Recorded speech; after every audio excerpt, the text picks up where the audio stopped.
everyone, to our session on mental health. My name is Anila Idnani, and the reason I will let Lori and Patrick introduce themselves, but we wanted to first give a little bit as to why we wanted to have this conversation. I personally have a mental health disorder. Apparently I've had these disorders, anxiety and a few others, since I was a kid, but I didn't have the language back then to say, oh, that was anxiety. So now I'm working to essentially help end the stigma around the mental health disorders that I have, specifically hair pulling disorder, to hopefully help other people, especially those kids out there today that are getting bullied for these behaviors, so that we can normalize them, get people to understand, and build compassion. Hi, my name is Patrick Parker. I also suffer from anxiety and depression. I'm a licensed marriage and family therapist. I don't like talking on this microphone.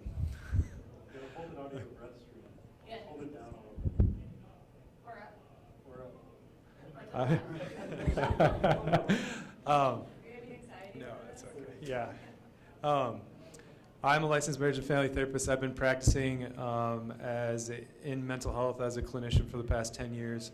I recently began working in the startup community myself, and I noticed that there wasn't a lot of resources or support for mental health. And so I decided to put myself into the community, and I met Anila, and I talked to Lori about just trying to raise awareness about mental health and provide myself as a resource and my brain and my network to try to help people if they need any help or resources.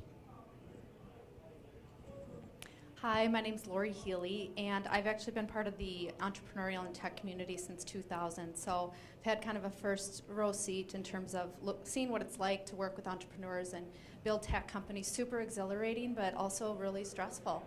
And I also have a background in fitness and wellness instruction, so it was always really important for me to make sure that that was incorporated into the startups that I was working for. This is also a really personal issue for me on the topic of mental health. I lost my younger brother 6 months ago to addiction, to an overdose. And so, that ultimately stemmed from mental health that went untreated. And it has severe consequences. And so I'm super thankful for people like Anila that are starting companies up around this, thankful for people like Patrick that have the background to talk to people about this, and for everybody that's showed up in this room, because I think we all come from different experiences and can really help one another in that. So that's why we're all here today. Again, thankful that you showed up. So if anybody's willing to share why they're here today or what they would like to get out of that, we welcome you to share. Well, first off, thank you guys so much for putting this on. I mean, this is just like, it's so refreshing to see this stuff being talked about and so forth and everything.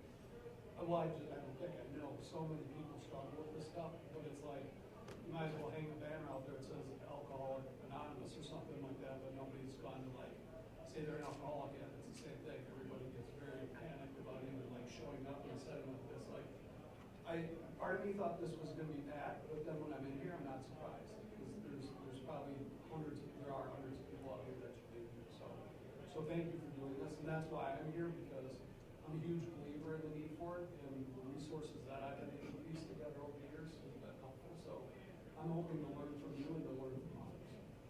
Thank you. Like if we have an open discussion, I'm not sure if we can be able to hear everyone. Yeah, that's fine. Sorry. No, I have nothing. You don't have something. Did you have something? Oh, I saw you. Anybody else? Hey, how's it going, everyone? I have the mic. What I want to focus on, and not maybe focus on, but what I'd like to touch on with this is stigma. Most important. In 2010, I was diagnosed with paranoid schizophrenia. And I tell people that, and they treat me like I'm dumb. Like, I don't know if anyone's had that experience, but, so here you go. Yep. So I'm someone who's probably struggled with mood disorders my whole life, and recently, just this year, was formally diagnosed with panic disorder. And for me, as a new developer starting in a contract role, especially where I don't have time off, where I bill by the quarter hour, and if I have to take half an hour and sit in the quiet room, how do I communicate that to my team first of all, and then how do you deal with that when you're not in a formal, like a traditional structured employment situation where you have PTO, where you have maybe good health insurance, these challenges that come with that probably people in startup situations have even more. One other comment that I wanted to mention is I went to the accessibility, or one of the accessibility, I'm losing my words, breakouts, and he mentioned 19% of Americans identify as having a disability. And I think to myself, well, just the prevalence of major depression alone is 19%, the prevalence of ADHD alone about that. And so that means that not everybody who has a mental health disorder, wants to or thinks of themselves as having a disability, even though that's the case because of the stigma. So that's good. Thank you. Thank you for sharing.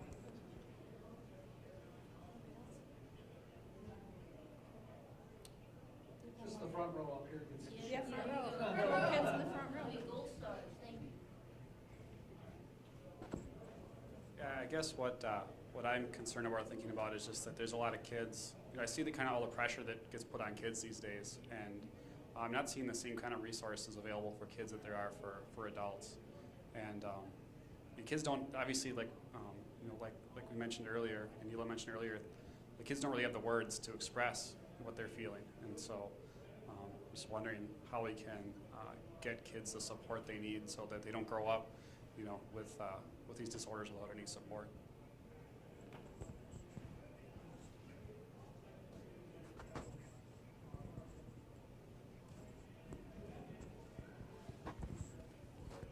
So my primary interest in being here is learning how to better communicate about these things in the off-place setting.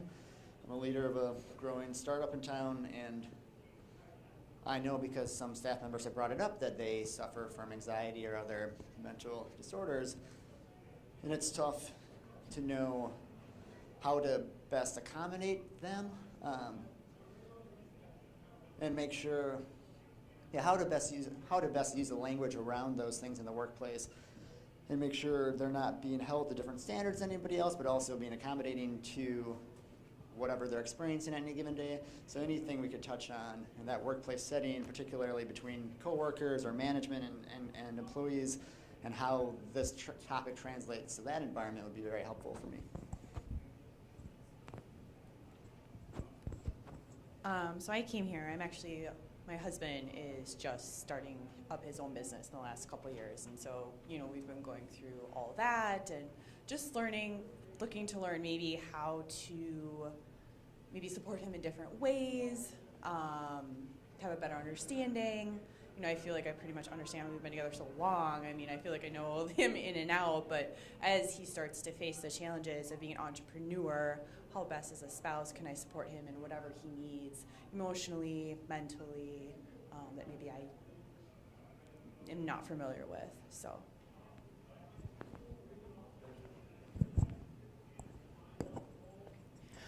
Hello.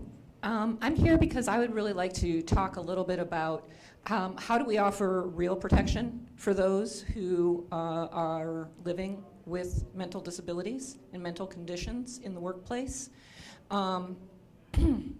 So I think the ADA is great, and I think it's fantastic, particularly for people who have visible disabilities, because visible disabilities seem to engender a level of mercy and compassion that, quite frankly, non-visible disabilities like mental health issues do not. And what I have observed in the workplace is that it is extremely easy for managers to characterize symptoms of mental illness as behavioral problems, and then to start an individual down the road of disciplinary action and separation from the organization based on those behaviors, which are actually a symptom of the disability. So it would, and from my perspective, I've seen this happen a number of times to folks, and then they are separated from the organization, and they are separated for cause. So they have no recourse at all whatsoever, and it's exactly the same as if you had fired someone with seizure disorder for having a seizure in your workplace, and then told them that their seizure disorder was disruptive and disrespectful. So there needs to be something done to address this kind of loophole in the law.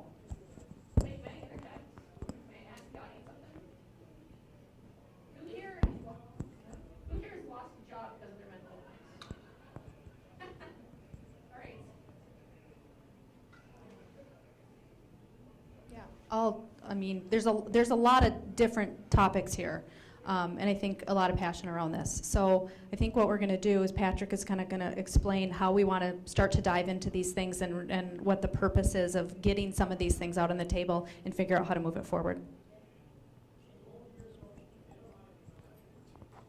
So a couple of questions we wanted to ask just by a hand raising, similar. So raise your hand if you or someone you work with has a mental health disorder. Raise your hand if you feel like you're taking care of your physical health in a good way. Your mental health? Okay. And then we'll share the last question at the end. But yeah, go ahead, Patrick. So there are these big white pieces of paper on the wall. And what we want to do is some of the stuff that you guys came here and that you were curious about, the stuff that we want to touch on. But we wanted to give everyone the opportunity to we only have a limited amount of time, so we wouldn't get to hearing everyone's concern. But if we can put it up on the wall and we know, everyone can be heard, we want to try to touch on as much as we can. So we came up with a couple of different topics that we're curious to hear what people think, what they see, kind of what they experience, some of the stuff that you guys are sharing with us. So there are Post-its and markers underneath all of these white papers. So we want to take a little time for everyone to write on a Post-it if they're seeing or struggling with some of these things. So the first one is, I personally struggle with. This one says, what do people do when blank happens, and where do I find resources on that? So what do people do when they get divorced? Where can they find resources on relationship issues, divorce, separation, as an example? This one is, in the workplace, I would like to see the following mental health wellness topics addressed. So that would be just kind of like what we're talking about, more awareness, getting rid of the stigma, specific things that you guys think. This one says, when it comes to mental wellness, I wish our entrepreneurial community had more of blank. So different types of support, different types of resources, specific things that people might want. The next one is, I feel like these are the barriers to my mental health care. So that could be access to qualified clinicians, access on health insurance that covers mental health care, resources or anything that gets in the way. What are the barriers? We want to hear about those things. The next one is, I am taking care of my mental health by the following. So what are some ways that people are doing things that they find effective? What are ways that people see that they've heard are good? We want to try to create as many ideas to try to share that people might not have thought of. And then the last one is, I am afraid to ask. So these are questions or things that people might be afraid to talk about. But we want to give everyone the opportunity to do that. So we're going to take about 15 minutes, and we want everyone to have an opportunity to get up, read the questions, write something if they'd like. You can put one, you can put two on each, you can not do any, but feel free to put a couple on anyone that is pertinent. Yes. So you're probably asking, like, okay, why are we doing this and what are we going to do with this information? So one of the things, we've been in touch with different organizations and communities throughout the Twin Cities, which ultimately touch the tech and entrepreneurial communities. And so what we want to do is kind of summarize these topics and see what trends are rising to the top so that we can work with organizations like, what's the one we have coming up, Minnesota Healthcare MN.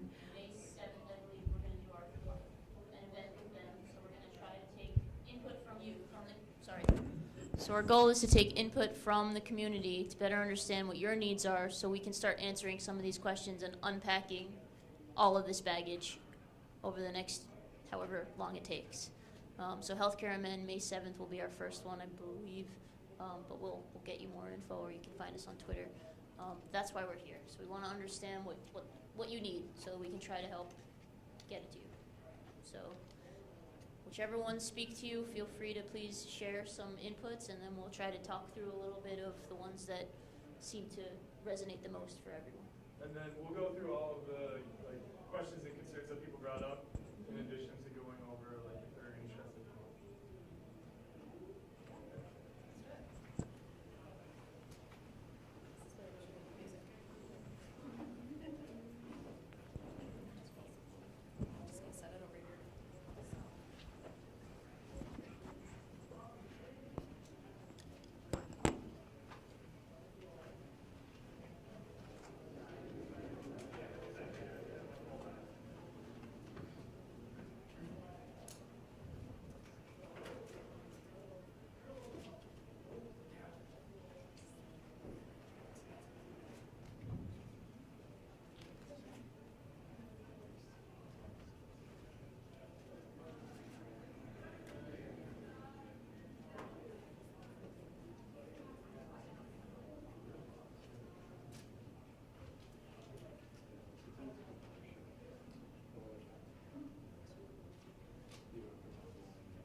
All right, I think this is still on, yeah. I think we're going to go around. We're going to summarize each of the sheets as best we can. So thank you for contributing. And also, if something comes up while we're continuing to talk, please feel free to add it to this board. So I'm going to go through these first two. We do, at the place I work, we do a lot of this, and it really helps us kind of, again, identify certain things that we're seeing. And so on some, we've tried to kind of cluster things that we're seeing as coming up again and again. So this first one I personally struggle with on this side, self-doubt, stress, self-doubt, anxiety, stress. So there's a lot of stressed out people, right? And I think this really runs rampant in the tech and entrepreneurial community. I've seen it firsthand. A couple here on prone to addiction, substance abuse, imposter syndrome, burnout. There's self-confidence again. I think this one is interesting. Fear my kids will get my disorder. As a parent, I can personally relate to this. Mental health runs really deep in our family, and I have those same concerns about my own son. Is he prone to this? Is he going to struggle with these issues as he grows up? So there's a lot of really great sharing here. I know there's a lot of vulnerability around this, and there's also a lot of shame around this, and that's where we really want to kind of start to break down this stigma. Okay, so what happens when these things happen? Where do I find resources? So some that we've got going on here: closing a business, really traumatic event. When you've put your heart and soul and your finances into building a business and it doesn't work, that can be something that's really hard to deal with. Fight or misunderstanding with founders, personal or mental crisis that comes up, death of a family member, and just being depressed. And how do you deal with that? I'm going through that right now with my brother. It's hard. We still have jobs to go to. We've got the workplace to go to. How are you dealing with these things on a daily basis? And we just don't really talk about these things in the workplace, but they're there constantly. And then mental condition impacts the ability to perform your role.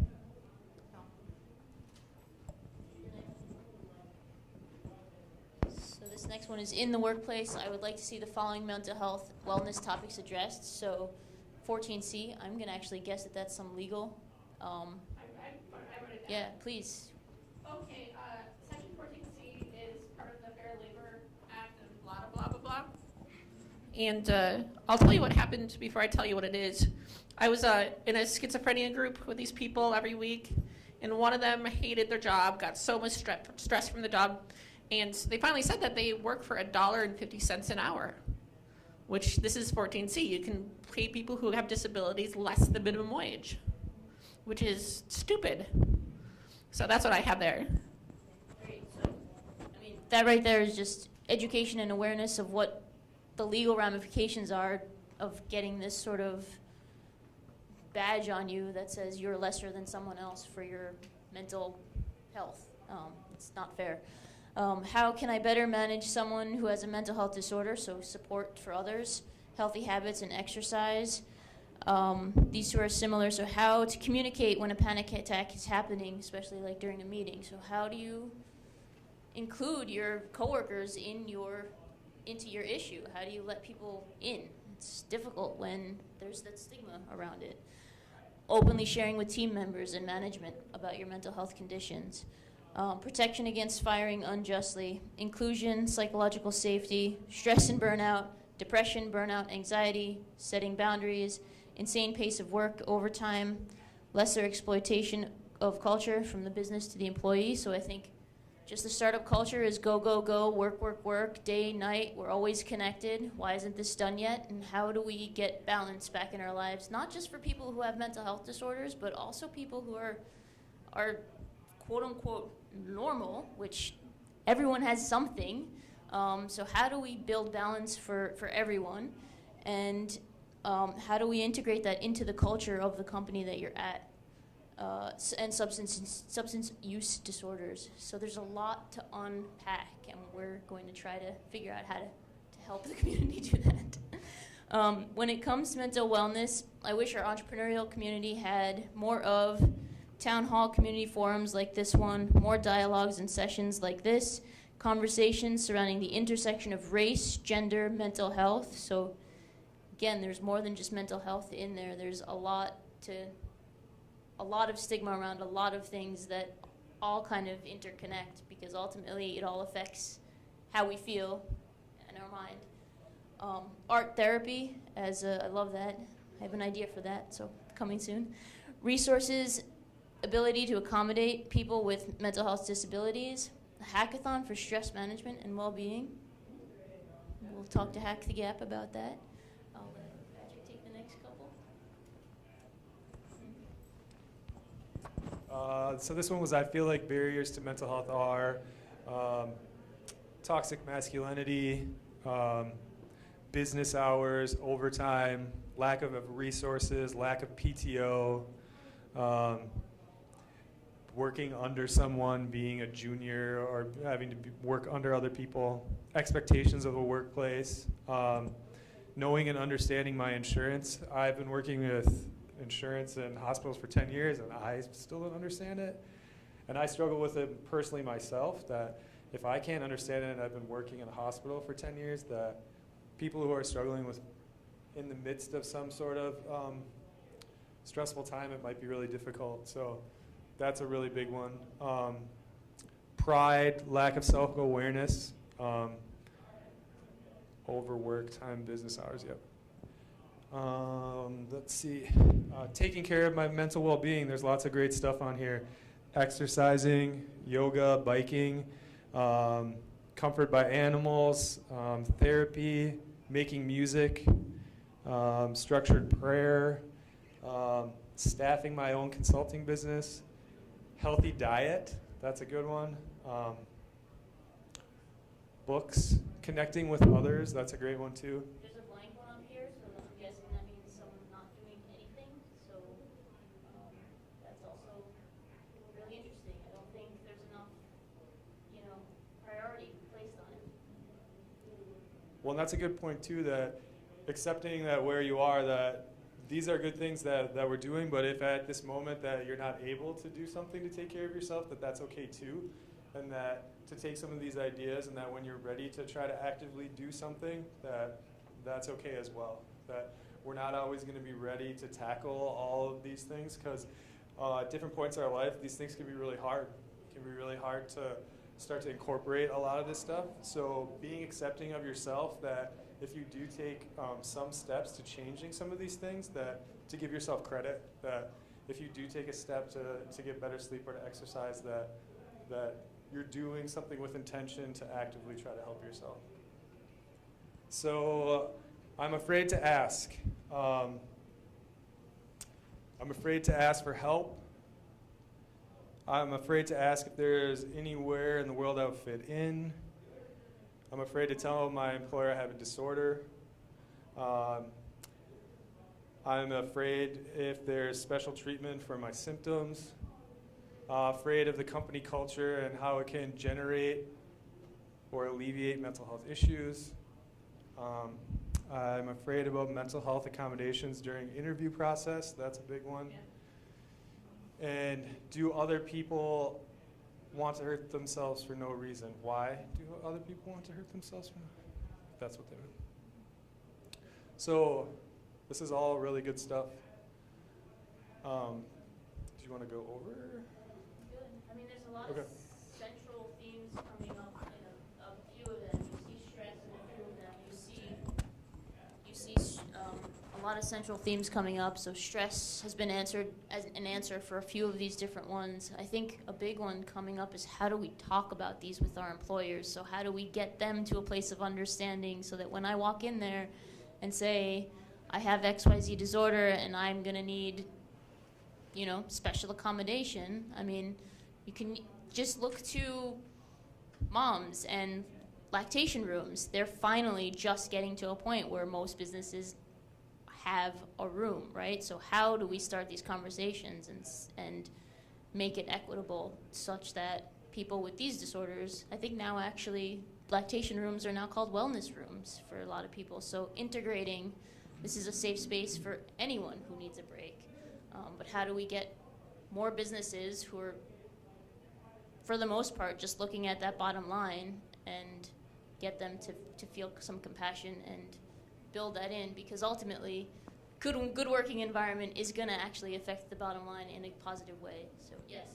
Sorry, I don't mean to keep talking. No, it's very helpful to have. The fact that you brought up, lactation rooms, wellness rooms, I think it's important for If the employer has space, to have those be separate spaces, because if I'm dealing with a panic attack, I don't want to worry about my coworker in the next cube over who needs to pump and whether she's going to have the space she needs when I'm just trying to get through the panic attack. So, but not all of, right. There's that as well. Yes, absolutely. And and the unfortunate thing is not all employers have that space. So, I don't know. It's just something worth bringing up that, if possible, those should be two separate spaces.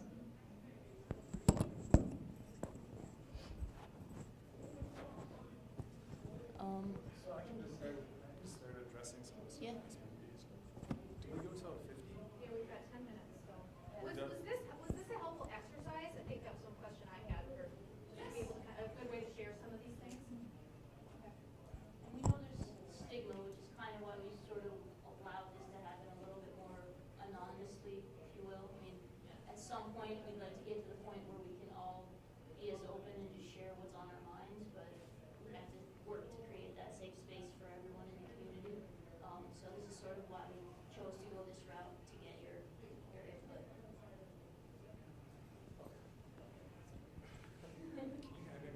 Oh, sorry. So I just want to address like a few of the things that like seem to keep coming up, and some of the stuff that people have been asking about. Somewhat specifically to stress and to some of the things that have been coming up. Now, when I started asking questions in this community and asking people where they were going for resources, or like what are some of like the kind of higher up mentor people, what do you do when one in your incubator program comes to you and says they're losing it, or what do you do? And when the answer and the response I got was a lot of blank faces and nothing, I got really concerned, because I realized that if these people, the mentors and like the role models of this community, had no idea where to send someone for resources for these issues, that one,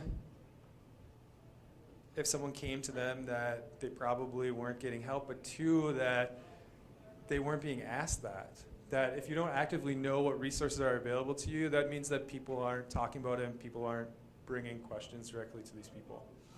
And so in regards to some of these questions about where do we go for resources, or what do we do in this way, first off, talking about it is really important. But secondly, I think it's really important to understand the difference between proactively getting some sort of help and reaching out and having a mental health disorder. There's a big difference between those. There's a lot of people in here today that took chances and said things about different parts, and I don't think that people are mentally ill for speaking about those things. And I think that's a huge part of the stigma, is that as soon as our boss asks us if we're depressed or anxious, if we say yes, then they have the right to diagnose us with a mental health disorder. That I think that's something that needs to change. That if someone is going through a struggle and having some difficulty, that there's nothing wrong with going to talk to a doctor, a therapist, a counselor, a pastor, whatever person in your life is that fits for you to talk to. But just reaching out and saying that you're having some sort of struggle doesn't mean that you're marked, and it doesn't mean that you need to be placed on medication, or that you need to be let off of work. That it may not be to that, but if we can do more to actively kind of get the conversation going so that there's less of a stigma, I think that will help, so people are more comfortable talking about that stuff. I think some of the struggle, at least that I've had, is talent in negotiating with not only your coworkers but your supervisors as well, because they have a job to do too. Right. So, and it's hard to kind of find that balance, because you want to get along with them, but at the same time you have to negotiate for yourself, finding out when something might not be possible, what kind of ways you can do it. Right. So that there's a little bit of balance between that. Yeah, learning that I think would be really valuable. Yeah, and that's the part. I saw you. That's the part too where we. advocating for ourselves, there's nothing wrong with that. That if we are advocating for ourselves, that no matter what the response is, that there can be some positive feelings behind that. That's something that I teach a lot. I know some people put that they struggle with self-doubt, and that speaking up and advocating for yourself can help empower some of those things. So we may not change a lot of this stuff immediately, but if we start to advocate for ourselves and have some of these conversations, it helps feel more empowered. And so I strongly encourage people to take some sort of stance, to give themselves credit if they are bringing up these things and having hard conversations, even if they're not effective and even if they don't change something today or tomorrow, that to give yourself credit that you're doing something to advocate for yourself and the community. To respond real quick to that, one of the items I was trying to get to was that by tactfully being able to speak to it, you're not putting yourself in a dangerous position of losing your position. Because sometimes you can advocate too much for yourself, and then it gives the wrong impression you're trying to control. You're trying to give yourself credit for the project you got done, but if you don't do it tactfully, you could have. So I think a lot of people, I know I've been learning that over time, and I know a lot of people struggle with that. And I think that's a balance.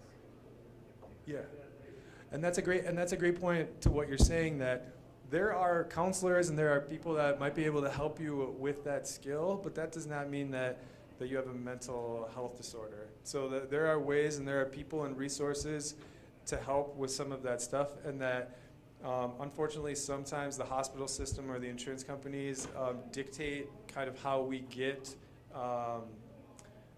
care, how we get resources, and that was one of the reasons that I really enjoyed doing this with Anila and Lori, is that if we can create resources for people to be able to answer that question or to understand that more, that there's a place for resources like that, or people know where to go. Does that answer? Yeah, I thought that there were resources out there, so I'm kind of surprised to me that there's not. There are, but accessibility, awareness. Yeah. Yeah. Well, I kind of feel like we need to sort of reframe the discussion a little bit here into terms that founders, startup entrepreneurs, and CEOs can understand. And I really feel like the discussion around inclusion and by race and ethnicity really didn't gain a lot of traction until we started talking to business leaders about the fact that you're actually cutting yourself out of a pretty good portion of your bottom line if you're not bringing in people with diverse points of view, and people of color and people of different ethnicities. They have different ideas to bring to the table, right? And they can help you in a growingly diverse market, right? So they're helping your bottom line. Once again, I think that this is something that needs to be framed from the standpoint of mental health disabilities. If 1 in 5 people has a mental health condition, many of those people also have prodigious skills. We are in an environment of employee constraint, basically, as we see the entire giant generation retire and go off, and a gigantic burgeoning need for technology workforce. You are literally undercutting and undermining your business profits if you are not inviting folks with disabilities, all kinds of disabilities, into your workplace. Also, you have a growing proportion of the market that has a disability as well. So how are you going to reach your market, your growing portion of the market, without these people embedded in your organization and in your business? Right, and that's the part where working on doing more speeches like this and having more advocacy stuff, that hopefully some of that stigma will go away, and that when a VC or a founder hears the word anxiety or depression, it's not automatically how do we figure out a way to get rid of this person. That the more that the words can be communicated and people can understand them, not as this person is marked or a burden, but as there is value. And I mean, that's something that VCs and that entrepreneurs can see, if there's value in understanding it, it clears some of that up. But unfortunately, there's not a lot of willingness to engage in conversation or understanding around stuff like this. So the hope is that we can continue to do more stuff in places like co-working spaces, in, websites that entrepreneurs go to, that if we can write articles and that we can put it right in front of them, that it will be harder to ignore that, that this is something that people are concerned about and that this is something that is important that they should learn about. And I think it's important to remember everyone has something, and everyone needs to advocate for themselves and for their team, right? I mean, if you go into a workplace, you're a team. One of you is floundering, you need to help them, not diminish them further. You're just going to spiral them, and it's going to the point about productivity, it's going to be hard for that entire team to get their tasks done. But how do you get people to understand that? How do you build compassion? How do you build understanding such that you can all advocate for each other? So, yeah, I mean, I think there's a big point about this talk is not just for people with mental health disorders. This talk is for anyone, right? It's like obesity. You don't want to get to the point where you're obese. You want to start checking your health and eating right before you get to that point. It's the same thing. You don't want to have depression and then have to figure out how am I going to deal with this. You want to start dealing with issues in your life so that you don't get to that point of level of severity. So trying to help people understand that everyone's going to have something. Those traumas that we talk about, closing a business, death, fights with partners, everyone deals with this stuff. So Oh yeah, everyone who's here, who's not in this room, has dealt with that stuff too. And everyone out there has dealt with this stuff.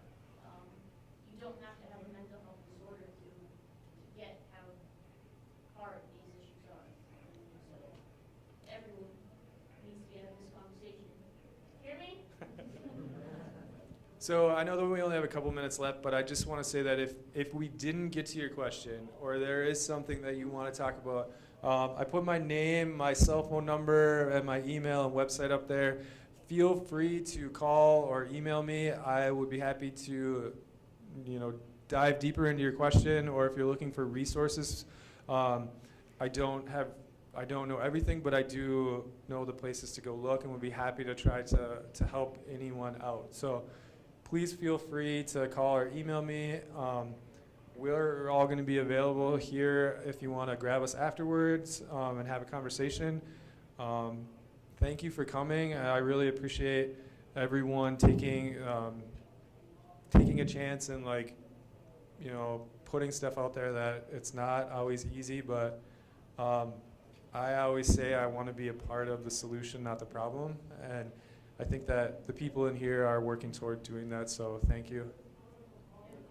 There was a note in the description that this might hopefully lead into a more regular series of meetings. Yeah, so one of the things we're doing is that we're trying to work with local organizations in the community. So the whole idea wasn't to create like another organization, but we want to work with like Minnesota Healthcare, or we want to work with Beta.mn, or doing something for Twin Cities Startup Week. We're probably going to have some sessions around that. Even things like the Science Museum has a great new exhibit coming up, I think starting in May, called Mind Matters, and it's all around mental wellness. So I'd encourage everybody to attend that. We're even thinking, like, could we kind of do a group outing and then maybe have a facilitated discussion at the museum after that. So these are the sorts of things that we're doing. It's organic, it's grassroots, but again, if you think there's other organizations in the community that would want to be involved in these discussions, it's just all of these people coming together that are passionate and really care about these things. So I hope that helps answer that. But I think it'll be shared through things from respective organizations that we're a part of, and just within the tech and entrepreneurial community itself. Yeah, our goal is to leverage existing communities rather than starting our own meetup that's just about mental health. We want to go where people are, right? So that we can really get everyone talking about this rather than just people opting in, right? So Twin Cities Geekettes, Healthcare MN, Beta MN, a whole host of, there's so many organizations here, right? Like, how can we work with the organizations that are already set up and already have communities and host events? I'm just thinking maybe it could make sense to create some tag or something to like keep track of the events that are? Yeah, that's a great suggestion. We will figure that out. Yeah. We'll have May start, share it out once Yep. we get it. Yep. Yeah, thank you. All right. Thank you, everybody, for coming and for sharing. Thank you. Thanks.